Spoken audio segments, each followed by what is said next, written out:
Hello everyone, મુદ્રિકાસ કુકમાં સ્વાગત છે તમારું. આજે આપણે બનાવીશું એક નવા જ શાકની રેસીપી. એ શાક એટલે તુવેર ઢોકળીનું શાક. તમે ઢોકળીનું શાક અથવા તો તુવેરનું શાક તો ખાધું જ હશે, પણ આ બંનેનું કોમ્બિનેશન કરીશું તો આ શાક ખાવાની કંઈક મજા જ અલગ છે. આ શાક સવારે ટિફિનમાં બનાવીને આપશો તો રોટલી ઓછી જ પડશે અને ખાવામાં એટલું ટેસ્ટી બને છે કે તમે વારંવાર બનાવતા થઈ જશો અને બાળકો અને વડીલો પણ વારંવાર બનાવવાનું કહેશે. તો ચાલો રેસીપી શરૂ કરીએ. તો તેના માટે મેં અહીંયા 200 ગ્રામ ચણાનો લોટ લીધો છે. લોટને ચાળીને લેવાનો છે. હવે મેં અહીંયા અડધી વાટકી ઝીણી સમારેલી મેથીની ભાજી લીધી છે. 3 ચમચી જેટલા કોથમીરના પાનને ઝીણા સમારી લીધા છે. હવે 1 ચમચી જેટલું મોણ માટે તેલ ઉમેરીશું. સ્વાદ અનુસાર મીઠું ઉમેરી દેવાનું છે. ચપટી હળદર, અડધી ચમચી લાલ મરચું, ચપટી અજમો. હવે બધા મસાલાને મિક્સ કરી લઈશું. અહીંયા મેથીની ભાજી છે એ આપણે તાજી લેવાની છે એટલે એનો ટેસ્ટ સરસ આવે ઢોકળીની અંદર. હવે થોડું થોડું પાણી ઉમેરી અને મિક્સ કરી લઈશું. અહીંયા આપણે બેટર બનાવી લેવાનું છે, તો મીડિયમ થીક એવું બેટર બનાવવાનું છે. ચમચીમાંથી પડી જાય એ રીતનું બેટર થવું જોઈએ. આ રીતે થોડું કડક છે. જો આ રીતનું બેટર હશે તો આપણી ઢોકળી છે એ થોડી કડક થશે, એટલે હજી થોડું પાણી ઉમેરી અને ઢીલું બેટર બનાવી લઈશું. તો આ રીતનું ઢીલું બેટર બની ગયું છે. આ ચમચીની મદદથી તરત જ પડી જાય એ રીતનું બેટર બનાવીશું. હવે મેં આ 500 ગ્રામ તુવેરને આ રીતે ફોલી લીધી છે અને એકદમ સરસ દાણા કાઢી અને સાફ કરી લીધા છે. હવે ઢોકળીને બાફી લઈશું. તો તેના માટે ઢોકળિયાની અંદર 1 વાટકી પાણી ઉમેરી દઈશું. હવે ઢોકળા માટેની જે ડીશ આવે એને તેલ લગાવી અને અંદર રાખી દઈશું. હવે આપણે જે ઢોકળી માટેનું બેટર બનાવેલું છે એ થાળીમાં અંદર પાથરી દઈશું. એક સરખું લેવલ આવી જાય એ રીતે પાથરી અને ઢાંકી દઈશું. 5 થી 7 મિનિટ જેવું થઈ ગયું છે. ઢોકળી જોઈ લઈશું તો એકદમ સરસ બફાઈ ગઈ છે. હવે ગેસની ફ્લેમ બંધ કરી અને ઠંડી પડવા દઈશું.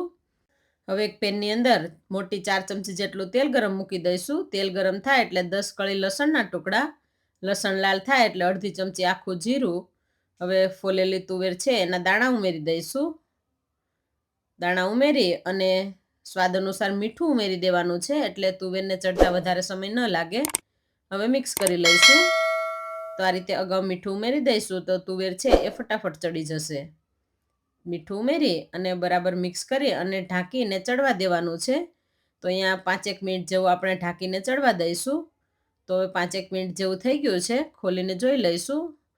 હવે એની અંદર મેથીની ભાજી ઉમેરવાની છે. તો અહીંયા મેં ઝીણી સમારી અને મેથીની ભાજી રાખેલી છે અડધી વાટકી જેટલી, એ ઉમેરી દઈશું.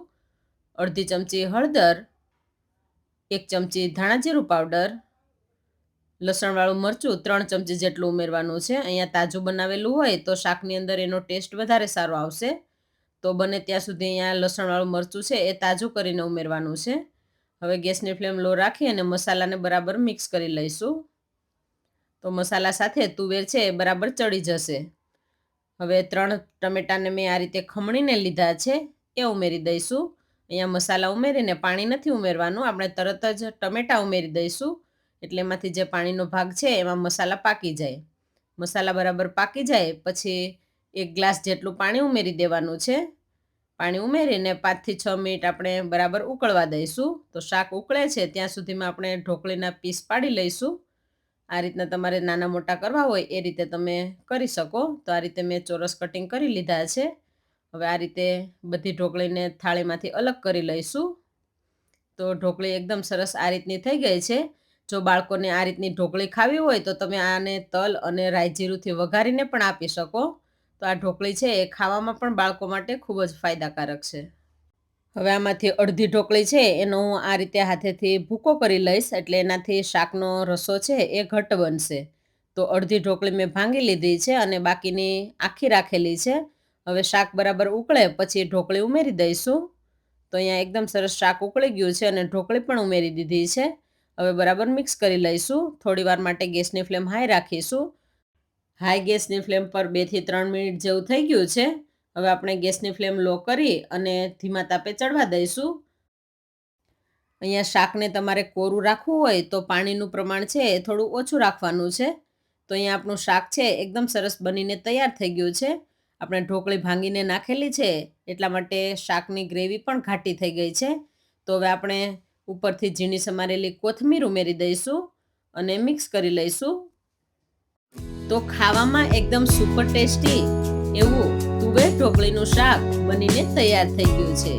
આ શાકની અંદર મેથીનો ટેસ્ટ એવો આવશે કે તમને આ શાક વારંવાર ખાવાનું મન થશે. તો તમે પણ આ શાકની રેસીપી જરૂરથી ટ્રાય કરજો. અને આ વિડીયો પસંદ આવ્યો હોય તો વિડીયોને લાઈક કરજો, શેર કરજો અને અમારી આ ચેનલ મુદ્રિકાસ કુકને સબસ્ક્રાઇબ કરવાનું ના ભૂલતા. Thank you.